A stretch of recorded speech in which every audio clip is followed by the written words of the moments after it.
कुछ दिन अहुरी जो गावा मारी धनिया से जिया पतुनो जानी काटल जाई चनिया।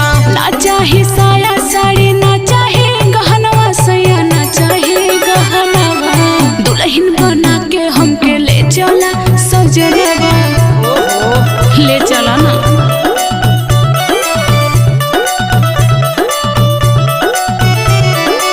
ना चाहे गहनवा सैया ना चाहे गहनवा सैया ना चाहे गहनवा दुल्हन बना के हमके ले चला सजनवा।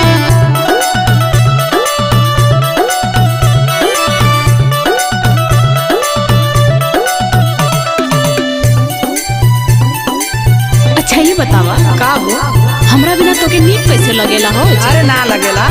सूत चला अकेले? अरे कहाँ हो तेरे बाती आवत रहिला।